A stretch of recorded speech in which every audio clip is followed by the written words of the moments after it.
O'Reilly. You need parts? O'Reilly Auto Parts has parts. Need them fast? We've got fast. No matter what you need, we have thousands of professional parts people doing their part to make sure you have it. Product availability. Just one part that makes O'Reilly stand apart. The professional parts people. O'Reilly Auto Parts. Outdoor adventure won't wait for engine problems. Things like hard starts, rough performance, and lost fuel economy are often caused by fuel gum and varnish buildup. Seafoam can help your engine run better and last longer. Simply pour a can in your gas tank. Hunters and anglers rely on Seafoam to keep their engines running the way it should the entire season. Pick up a can of Seafoam today at your local auto parts store or visit seafoamworks.com to learn more. There's nothing like snook hook sets at dawn or catching a tarpon in the moonlight. Find your next fishing trip made easy on fishingbooker.com and experience the magic of the Sunshine State or any other destination on your fishing bucket list. Book a blue water adventure in search of sailfish or go snapper fishing with the kids. With over 6,000 captains and trips to choose from, planning your next one just got a whole lot easier.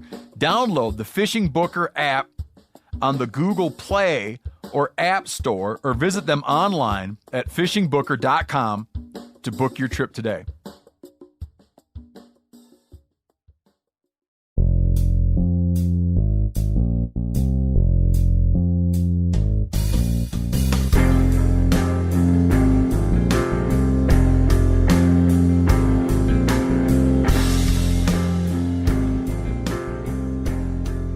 Welcome back to another exciting episode of Cutting the Distance podcast. I'm excited to be here because this episode is all about you guys. I'm answering your questions this week. These are some of my favorite podcasts to do because I make sure that I hit specific topics. And a lot of these questions that I've compiled, there's multiple questions on the same topic. Now, in all honesty, almost all the podcasts are about you guys because a lot of the direction I choose to go each week depends on the type of questions that come in. But these will just be answering specific people's questions. So what I want to do is I'm going to talk a little bit about some testimonials that we've got. I'm going to answer a few questions, and then we'll even maybe give some life advice. So let's get it going. You know, if this is actually the first podcast you're listening to, it will really help you become a better hunter. Now, I can say that because I personally maybe like the tips that we give, but I think that it's better coming from someone else. So let's read some testimonials. So the first one comes from Dan. He says he's an avid listener and he lives at the East Coast but tries to make it out west annually to hunt somewhere. Dan writes, "Your New Year's resolution episode made me think about what else I could do to make my experience even better, and I've started leaving my boots along with pack, containing 3 10-pound dumbbells wrapped in towels, at my front door, and just put it on every day while walking the dog. Also, your episode about still hunting made me realize how much I watch my feet while walking. So I've added keeping my head up while walking the dog to my daily routine as well. Turns out I can turn a dog walk into a daily exercise in being a better hunter. Keep up the great work, Dan." That's awesome. That is some inspiration right there. There's so many things that you can do in your daily life to make you a better hunter. And you can take some of these tips into everyday things, just like walking around, keeping your head up, paying attention to things. When you go on a walk or an exercise, throwing that pack on, wearing your boots outside of the hunting season, all those little things are just huge when it comes to now turning what you're doing in your daily life into it's hunting season and how am I going to be more successful. So thanks for that, Dan. We've got one more testimonial, and as always, feel free to email. I'll give you guys the email at the end of the podcast, but we'll be looking for some testimonials and some other things. So these are great. There's a lot of them, and I love reading when people have success from something in this podcast. So this one, I thought this one was really awesome. It says, "Remy, just harvested my first pig with a bow. Last night, while waiting on some does, a sonder of pigs ran by my stand at about 110 yards out. Usually I would have waited it out, hope they came into range, but I had recently listened to the Practice on Small Game podcast and decided to expand my repertoire. I got down, slipped off my boots, thanks to the shoes off situation episode, and crept into 20 yards. Smoked a nice little 40-pound sow, and was able to share it with a buddy who hadn't had much success this year. I never would have had the confidence to try and stalk without your show, and I'm so blessed to be in a situation where I can share the harvest with others. Thank you for putting together such helpful content. It's benefiting both listeners and those around us. Please keep up what you're doing. It helps more than you know. Respectfully, Nate Mason. Thanks, Nate. I am super stoked that worked out for you. It's really cool to hear people kind of doing something a little bit different, maybe getting out of their comfort zone and finding some success. I know a lot of people that listen to this podcast, it's very Western-based hunting, yet there are tips and tricks that everybody can pull no matter where you hunt, whether you're in North America, the South Pacific, Europe. It doesn't really matter where you hunt. A lot of the things that I talk about ring true to so many different places, species, other things. So I'm super excited to hear that. It's great when somebody finds success in a way that they didn't think and maybe tries something a little bit different, thinks outside the box, and comes home with some meat. Let's jump into the first question. I always love questions about elk. If I were to think about something that I would do, I honestly could probably do an elk podcast a week and just make this a full-on podcast on elk hunting. I've done a lot of elk hunting. I have a lot of experience with it. I've guided professionally for elk. I've spent thousands of days chasing elk throughout every season. So when it comes to talking about how to hunt elk, I'm super passionate about it. I love it. And I feel like there's a lot of things that I've picked up just doing it so much that I can share. So anytime an elk question comes in, I'm super excited about that. And in the future, one thing you can look forward to is maybe another series on elk hunting, because the calling last year, that was probably one of my favorite ones to do. You could probably tell my passion about it while I was doing it. And people, a lot of great response. Now, I understand not everybody elk hunts, but gosh, everybody should. And hopefully this podcast will inspire people to try it if you haven't. So here's this question. My question is about elk scent. I've come to learn from you and others, elk rely heavily on their strong sense of smell to avoid predators. But I never hear you or others talk about any scent blockers, sprays, wafers, etc. to use to prevent this, much like the ones we use in the Midwest for whitetail hunting. Is there anything that is effective to use for scent blocking, and do you use anything? Thanks, Dan. So that is a great question, and this is a question that has come up so many times. I can't even, there's just like between social media and this email, so many questions about scent. Now, when you're whitetail, you have to understand the type of hunting you're doing and how scent control plays in. So I'm not going to discredit scent control when it comes to stand hunting for whitetails, because when you're stationary, you do everything in your power to get the wind right for your stand, but you also aren't 100% sure which direction the animal is coming in from. So there's sprays, there's what are those ozonics type ozone blockers. There's scent wafers now a scent wafer, if you aren't familiar with it, would be like a doe and estrus scent on almost like a cotton type wafer, I don't know, like a piece of plastic. It just depends what it's on, but it holds the scent. So it could be maybe a buck urine scent. There's other things like cover scents. People a long time ago, my dad used to use for antelope hunting out of a blind, used to use just skunk spray. So those would be to mask the scent. And then things like doe estrus or buck urine or whatever, maybe to kind of be to mask the human scent, as well as maybe use as an attractant. So when you're sitting there, the wind's going to do something. You're going to base your stand on where you think the animals are going to come in from, and then you're going to pick a stand so that you're downwind from that. But deer might circle around. They might come in from a different direction. The winds may swirl, and you can do nothing about it because you're stationary. So using scent control in those scenarios may give you a slight advantage if the wind shifts or starts blowing toward an animal and they don't wind you, because you're up in a tree, you're using some kind of scent control, and it gives you a little bit of an advantage over that animal's sense of smell. Because for almost all the animals we hunt, big game animals, their sense of smell is way tuned in, and it's their first instinct is to always run when they smell danger. Whereas if they see something off, they might kind of look, stare, and you can get over it. You cannot trick the nose of an elk or a deer. Now, why does that not translate to Western big game hunting?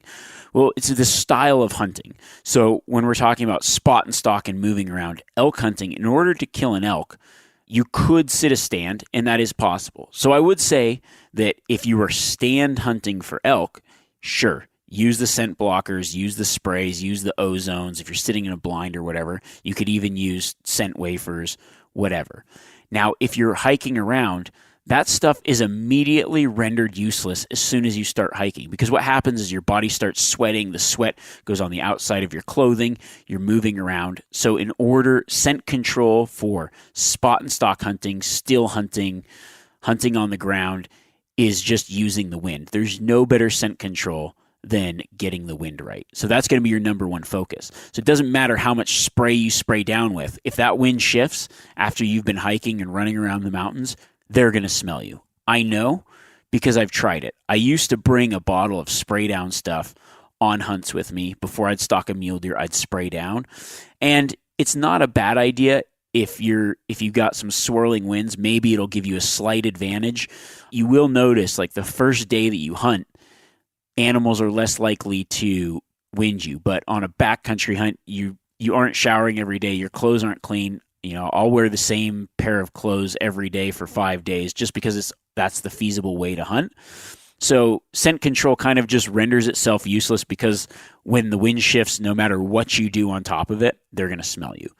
Now, specifically with elk, I have had, when I was guiding one time, I had a guy bring one of those elk scent wafers. So it was like a cow estrus scent, and he had it pinned onto his hat. About the first day, he got back in the truck, and I said, hey, let me see that scent wafer, and then I threw it out the window. The reason is because the first thing is, a lot of times when you're chasing elk or whatever, they can smell the other elk in the herd. And if they smell the cow next to them, but your scent blows to them, they're still going to smell you.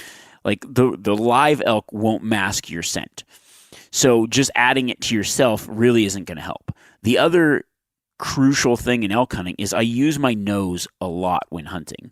I hunt into the wind, and there's so many times, I would say, I don't even know what percentage, say 70% of the time, when I'm hunting in somewhere that's especially archery season or in thicker cover, I'll smell the elk before I see them. And that cues me into knowing where the elk are, where they've been. Elk are very pungent animals. You can smell wallows. You can smell where they've been by urine on the ground. You can actually smell the smell of an elk. Once you practice it, you can actually distinguish the smell between the smell of a bull, the smell of a cow, and the smell of where a bull's been and the smell of a live animal. And I've used that training of the sense of smell to turn that into success. So if you have, say, a scent wafer that's blocking your sense of smell, you're really actually just limiting yourself. So the key is use the wind, use your nose, and you're going to be a lot more successful. So you just will find more success without those things. Now, if you decide you're going to hunt a blind or something like that, feel free, go for it. You know, if you hike into your blind, hike in one set of clothes, then change your clothes, spray down, sit in your tree stand. Scent control works for tree stand hunting, does not work for hiking around spot and stalk hunting. Here's another elk question, so we'll just keep it in the elk family here. It says, hi Remy, thanks for the Cutting the Distance podcast. I'm learning so much, and as a beginner, I'm learning a ton from the info you share. I've listened to every show you've put out, and there's no better resource for me.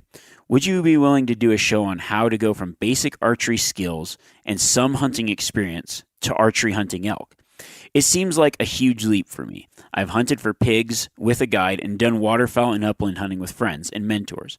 But there seems to be a huge leap required to get into something like archery elk hunting. What kind of plan could I put myself on to be ready next season? And then he says, I'm already working on my New Year's resolutions. to be a better hunter. Although I have to admit, I've done 0 of the 100 miles with a pack. Thanks, Evan. All right, so what I'm going to do, I think I'll just break it down into 5 steps. Okay, so these are going to be the 5 steps. If you have not hunted elk before, archery elk, here's how you're going to get started. Step 1, you're going to pick the area to hunt. So what you got to do is you got to narrow it down to a state and a unit. That right there, once you've decided that, then you can start to make your plan. So there's only a few states where this can be possible now because we gotta make a plan. We're doing it for this year. So Utah is available. Montana's not due yet, so you could still obtain a tag in Montana. You could look to Idaho, and you could look to Colorado. Wyoming, it's too late. You had to do that by January, so that one's out. And then there's other states that have a lot of draws, but you're going to want to pick an area that's more of a general unit where you can kind of guarantee yourself a tag. So general area Montana, general areas in Utah. Some of those you can actually get later, too. They have leftover tags. If you go back, there's actually a podcast on draws and units and tags.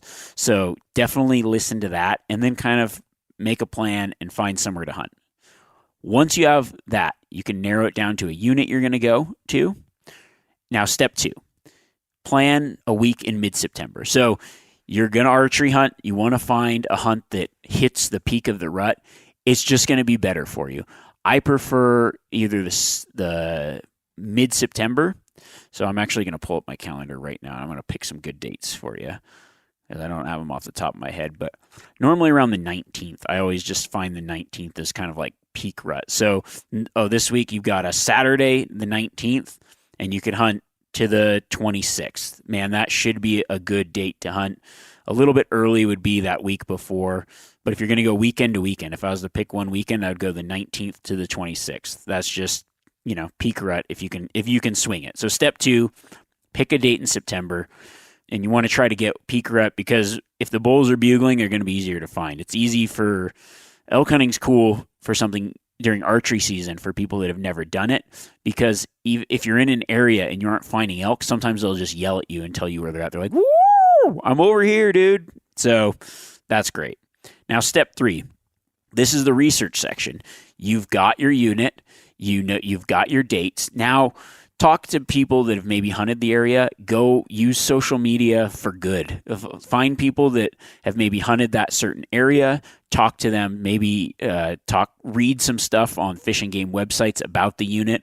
You'll be surprised how much information the Department of Wildlife for each state has. You can go to each specific unit. They'll tell you where the highest concentrations of animals are in the unit, and it'll just really help you narrow it down. Then you're going to e-scout.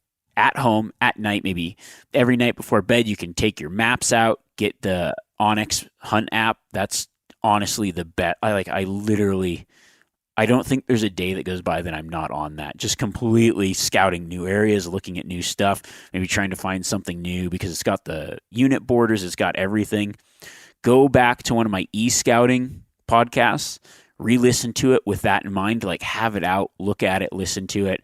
And I'm going to be doing some more in-depth stuff in the future, so just keep listening to the podcast, but that'll help. Do some research on that and just start figuring out where you're going to hunt, make a plan, take some notes, and once you have a plan, figure out, okay, I'm going to check out this area. So up until that point, step 4 is going to be practice. Practice with your calls, your bow, as well as just like get in shape. Do your training, follow through with your becoming a better hunter, get that 100 miles in this summer, shoot your bow as much as possible, and practice with your calls. The best time to practice with an elk call is when you're driving by yourself. If you don't know how to use a diaphragm call, get a couple diaphragm calls, use those. Oh man, it's so handy to have a call in your mouth that you don't have to use your hands. But then also get some reed calls, practice some bugling, practice some cow calls. And I'll try to do a few more elk calling episodes in the future too. But there's plenty of resources out there. So that's it. Practice those calls. O'Reilly Auto Parts are in the business of keeping your car on the road. O'Reilly Auto Parts offer friendly, helpful service and the parts knowledge you need for all your maintenance and repairs. If you're confused about what part you need, like what wipers are going to be the best, what replacement headlights are going to be the best, go into O'Reilly and talk to the people that work there because they're great and they're super friendly and they'll get you squared away where you walk out knowing you got the right thing. They've got thousands of parts and accessories in stock, either in-store or online, so you never have to worry if you're in a jam. Do you need your windshield wipers replaced? You need a brake light fixed? You need some quick service? They'll help you find the right part or point you to the nearest local repair shop for help.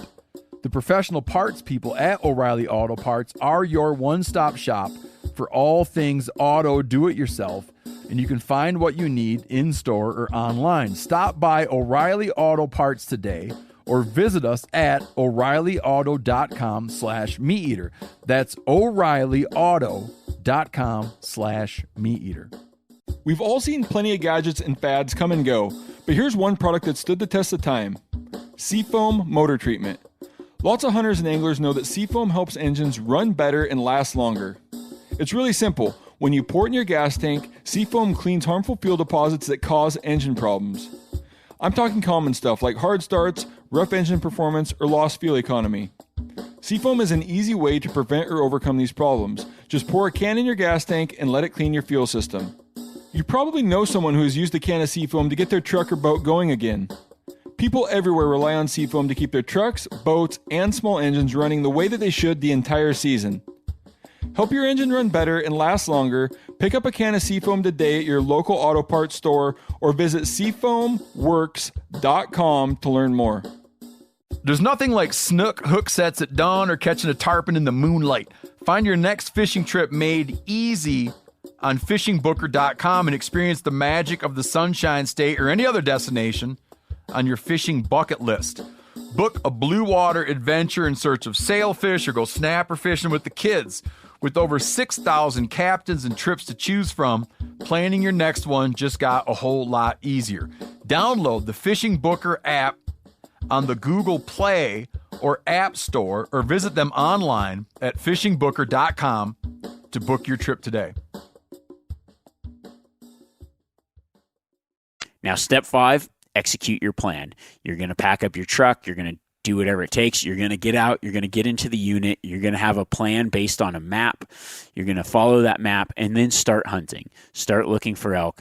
Once you're there, you're going to have a lot better chance of being successful than if you just think about it and say, oh, that's something that I don't know how to do.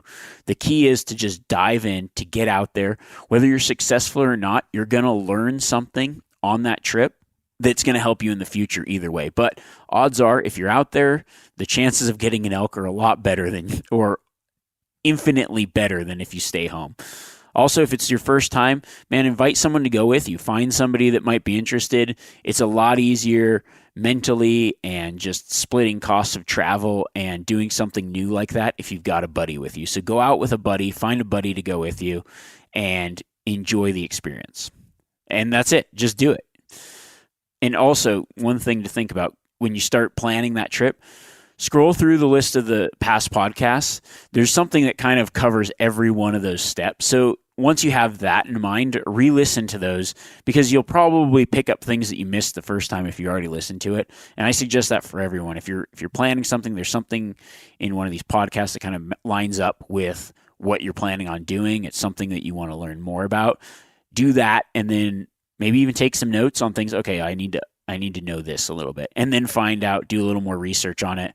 Maybe find some books or some other online videos, whatever you can to help you with that.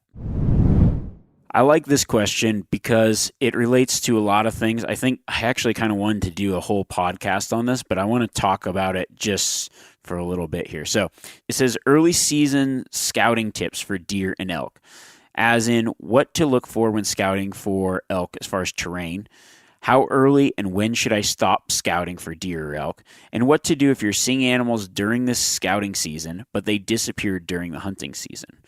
So this is a great question. This is from Jesse Adam. So I really like that question because it is something that happens a lot. I think if you have access to scouting, you're going to hunt an area, starting in the summer is a great time to start. Now, I actually would consider scouting almost year-round if you can. So I like to go out in the springtime and look for shed antlers. It's just an enjoyable time. You see a lot of animals out there. I like to go later once the winter is worn off. Don't go too early. So late spring, early summer, I go kick around, look for sheds. While you're doing that, you're going to see a lot of animals on what would have been the winter range. Now, it's not necessarily going to be where they're at during the hunting season. So there's a lot of things like migration, other thing. But understand those animals in your unit. Where are they wintering? Then you're going to work backwards and say, where are they coming from? So the odds are that they've moved from a high country area in the summer to a down low winter range. Winter, they're spending their time on north slopes that burn off snow. They've got a lot of feed and feel safe. And then in the summer, most of the bulls and bucks will go up higher into the mountains. Now it's summertime. Okay, we're going to be up at the tops of the mountains. This is where we're going to find the animals. So what I do then is I make notes of places that the animals are hanging out. So there's two type groups of animals. There are migratory and then there's resident herds. So the resident stuff is going to be the stuff that's not necessarily up at the top. So if you go to the top of the mountain, you're in the alpine, you're going to see animals there because a lot of animals will summer there. Now, if you're planning on hunting, say, an archery season or an early season, you're probably better off scouting and looking for resident animals. Animals that are in an area that they don't have to move. They probably won't change between winter and summer range. Those animals will probably stick around longer. But if you do go into the alpine, you start seeing animals, odds are that you will not find them when it comes time for your hunting season. So if you've gone into the alpine, you see a bunch of mule deer especially, they'll be velveted up, they'll be bachelored up, and then you've got, say, a September muzzleloader hunt. And you're like, man, I watch these deer all summer. I go up there at the beginning of September and I cannot find a single animal. What's going on? Well, you have to factor in what happened. So for mule deer, they've shed their antlers. And I find that most animals, like if they're in the alpine or whatever, they'll drop from their summer range about 1,000 feet in elevation. And they'll find a spot where they can kind of just bulk up and prepare for the rut that's coming on. Now, elk and deer are different. So let's just pick mule deer, and I'll just talk about mule deer. And elk, you can kind of factor in a different way because what happens after the summer, elk rut in September. So the bulls might be in the alpine. Now they're going to go to groups of cows. So if you're scouting for elk, there's no time too early to understand where is a resident group of cows living, and then that group of cows will act as a magnet. Now, if you're hunting later in the season, you're going to decipher where are the elk summering and where are they wintering, and then you kind of create on your map a line of like, okay, this is probably where they're traveling from. Now, I'm not saying you have to find the same elk on the winter range and go find them on the summer range and cut them off, but you can kind of decipher, okay, they're here, they're going to here, they're going to be somewhere mid-range, living where it's secluded, timber, they've got everything they need in between during that main hunting season. So that might be something in like October, November. You can kind of figure out their route along the way and then hunt those areas later in the year. So knowing where they are early, knowing where they are late can pay off. Now, something like mule deer, they shed their velvet. They're going to drop down, say, 1,000 feet in elevation. The reason they do that, they're bulking up. They can be in the timber more because their antlers are no longer soft. They might even break off their bachelor groups, and then they'll start to prepare for the rut. So they're just going to bulk up because they're going to rut in November. But what you'll find is if you were seeing deer in the summer, say in the alpine, you're going to now concentrate on areas of thicker cover lower on the mountain. So you'll know where they were and now pick spots in that same general area, say down the canyon in the thicker cover, and really spend a lot more time looking because they're going to be harder to see. They won't be out in the open as often, but they should still be in that same general area. So I hope that helps. That's the way that I think about it, and it's proven a lot of success over the years. All right, let's move on to the next one. It says, this actually just addresses something that I talked about earlier. So it said, Remy, you noted that you'll be speaking in Chantilly, Virginia on March 27th. So I'll be speaking at the Pope and Young Club there. It says, I don't see on the schedule when I'll be, so if I happen to know, give some info. Thanks, Leland. So yeah, I appreciate that. So Friday, the 27th, I'll be at the Pope and Young Convention in Virginia, in Chantilly, Virginia. They've got some, like a archery shoot around the hotel there. It should be pretty sweet. They've actually acquired 22 archery world records, like the actual antlers, mounts, everything. And then the archery course is going to be like reproductions of a lot of the world records. So it's kind of cool. You can shoot at a foam 3D target that represents the world record archery as far as like size and everything. So that's going to be pretty sweet. So on the 27th, in the morning, I'm going to be doing a Western big game Q&A. I think that might be at 9 a.m. I don't think that the actual schedule's out yet, but this is just, it should be by the time this goes. So in the morning, I'm doing a Q&A. Then there's a luncheon panel at 11, and then there's a dinner at night. I think it starts at 6 or whatever, and I'll be the keynote speech during that. And they're going to do some other cool stuff during that dinner. So if you're in the area or you're traveling to that event, try to be there, and you want to catch up with me, Friday's the day, because I actually have to fly out the next day. I'm going hunting for red deer in South America. So if you want to catch me on that, awesome, I'll be around. And I think even Thursday I might be walking around shooting that course. So I really want to do that. That sounds really fun. So if you find me on the course, jump in, we'll shoot together. Let's jump into a little life advice. You know, that's always fun, something a little bit out of the box. It says, Remy, I've got a monster of a question for you. It's a rough one. Looking to get into bow hunting. The hardest part is convincing the wife I need a bow when I've been rifle hunting for the past 6 years of our marriage. Now here's the thing. I smoked a rack of ribs and a pork shoulder on my homemade smoker last weekend. She confronted me after I was complaining about my smoker and told me she's on board with me buying a new pellet grill, but can't get on board with a bow.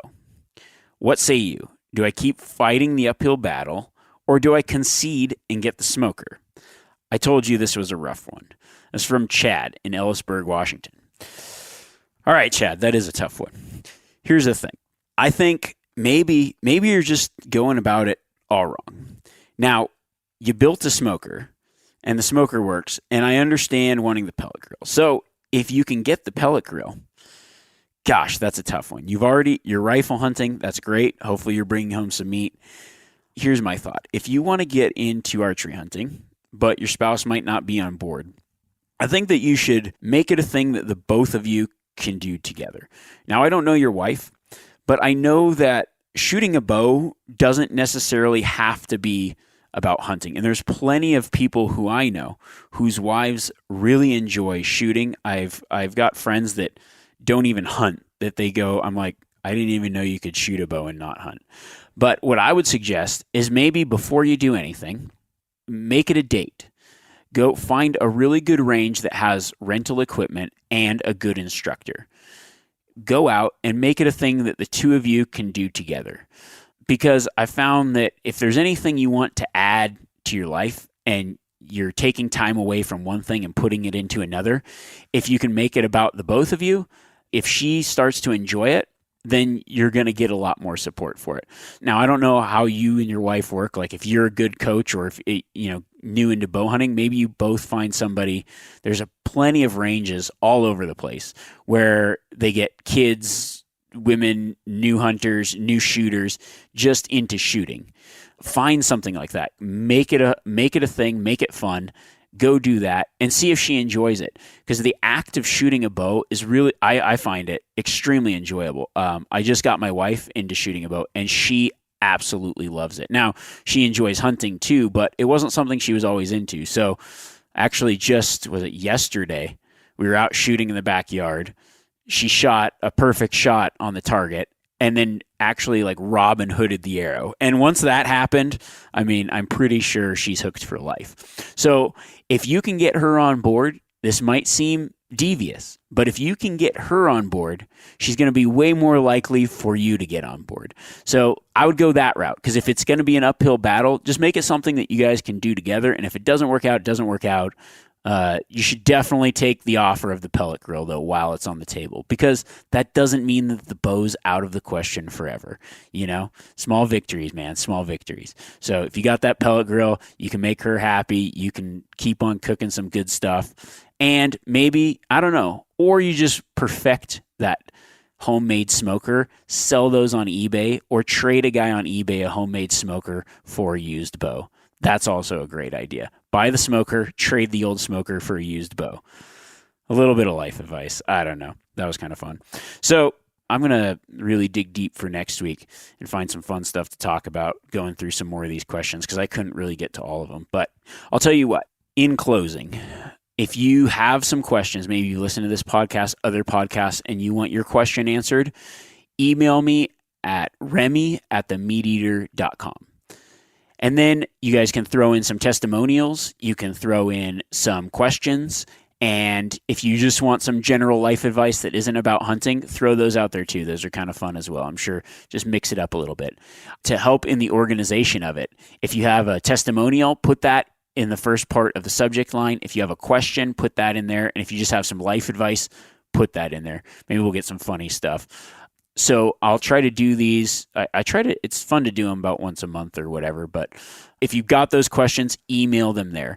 And then if you just got short questions, you're like, that might not be a podcast question, at Remy Warren at Instagram, you can reach me there. I try to get to as many as I can. So feel free to reach out there as well. Now, if you don't have a question or you enjoy listening to this podcast, what have you, my next tip is to share this podcast with people you know that might also enjoy it and get them to subscribe. And if you aren't a subscriber, subscribe. Why subscribe? Because then the podcasts are there. It's easier to listen to, and it'll just help you in the long run, hopefully. So if you subscribe already, get a friend to subscribe. If you don't subscribe, go ahead and subscribe. If you like the podcast, share it, because hopefully we'll be able to make everybody a better hunter. And you guys, if you got friends that listen, discuss some of the tips, plan a hunt together, do something new, and then tell me about it. Send me a testimonial, and if you got questions on whatever you're doing, shoot me those questions. So until next week, keep the questions rolling.